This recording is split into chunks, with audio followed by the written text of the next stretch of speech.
Pak Beni, ini mohon maaf, ini mungkin suara hati masyarakat Pak Beni ya. Waktu tilang etle diberlakukan meskipun ada yang mengeluh, kalau ditilang ini sidang lagi dan lain-lain. Tapi ketika tilang manual, perspektif masyarakat, UUD nih, ujung-ujungnya duit. Kena tilang harus setor uang gitu ibaratnya. Ya selipan-selipan lah ya 50.000. Bagaimana nih Pak?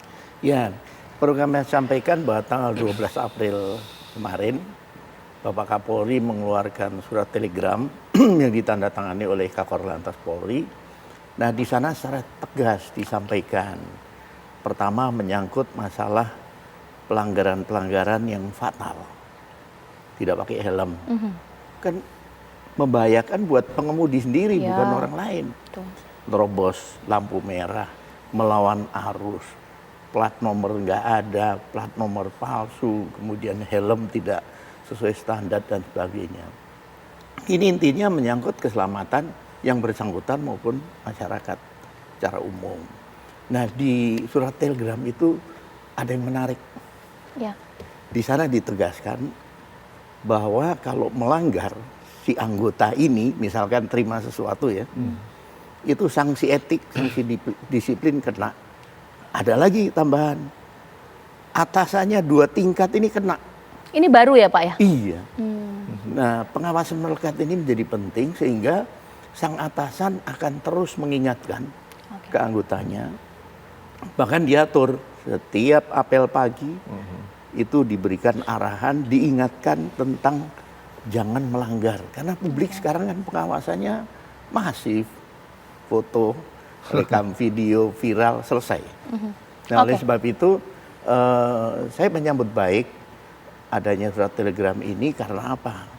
Banyak publik yang nyampaikan ke saya, Pak Beni sekarang kok jadi begini sih? Tuh lihat nggak pakai helm, tuh lihat nerobos lampu merah, segala macam. Kok dibiarin?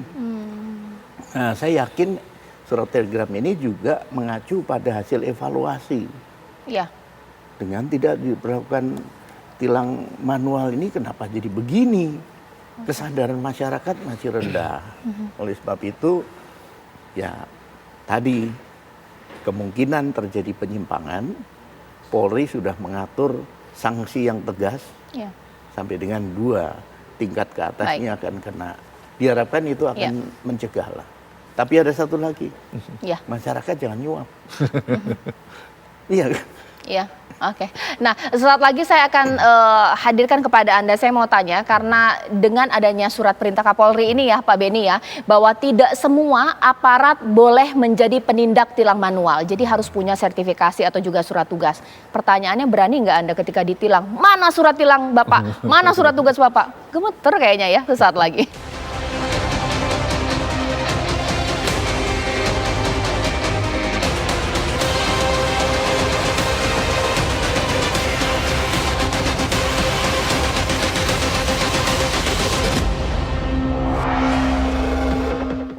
Ya, pihak Polri menyatakan bahwa sekarang tilang manual diberlakukan, tapi aparat yang memberlakukan tilang manual harus tersertifikasi. Mungkin saya tanya kepada Pak Agus nih, Pak Agus, kalau untuk Jawa Tengah sudah mempersiapkan proses sertifikasi kepada aparat yang menilang ini seperti apa ini? Baik, terima kasih. Penegakan hukum pelanggaran lalu lintas juga tidak boleh melanggar hukum. Artinya bahwa ada syarat-syarat formil yang harus dilengkapi. Salah satunya adalah petugas tersebut selaku penyidik atau penyidik pembantu, dan ada sertifikasi kompetensi daripada petugas pelanggaran lalu lintas, baik itu surat perintah termasuk juga skep penyidik. Ini sudah disiapkan semuanya dari Jawa Tengah dan termasuk juga Polda jajaran. Tentunya kita juga mengatur asas due process of law, equity for the law kita kedepankan. Semata-mata ini juga penegakan pelanggaran lalu lintas ini hanya untuk melindungi keselamatan pengguna jalan. Bayangkan ketika ada pelanggaran tidak kita tindak, baik menggunakan etle dengan termasuk juga tilang. Ini potensi kecelakaan cukup tinggi di Indonesia, maka dari itu penegakan hukum baik secara preventif, edukatif, baik etle termasuk tilang tentunya Polri melaksanakan dengan benar. Oke, jadi pelanggar boleh Pak, kalau misalnya ditilang manual nanya, Pak ada surat perintahnya nggak, ada sertifikasinya nggak, begitu boleh Pak? Boleh saja, Pak. Memang kita bekerja harus benar. Jadi semuanya tentunya mengaca pengalaman tahun lalu, jangan sampai nanti kehadiran anggota tidak benar di lapangan. Kita jamin, Pak, kita sudah era sekarang masyarakat bisa lapor kemana-mana ketika petugas juga pasangan tugas dengan benar.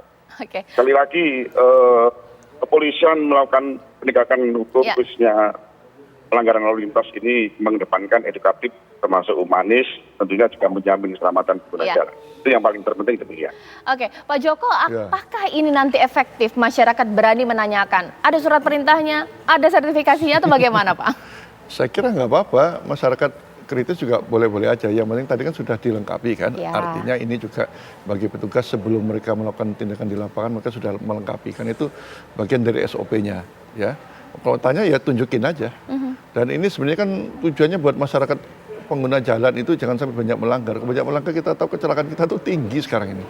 Itu yang kita nggak bisa turun ya, apalagi sepeda, terutama sepeda motor Ya. tuh mengerikannya itu. Ya banyak lah saya lihat yang nggak pakai helm, kadang-kadang itu koncengan ibu-ibu ya sudah nggak pakai helm, gendong anaknya ada depan ada belakang, itu kan mengerikan sebenarnya. Dan itu banyak pembiaran seperti itu.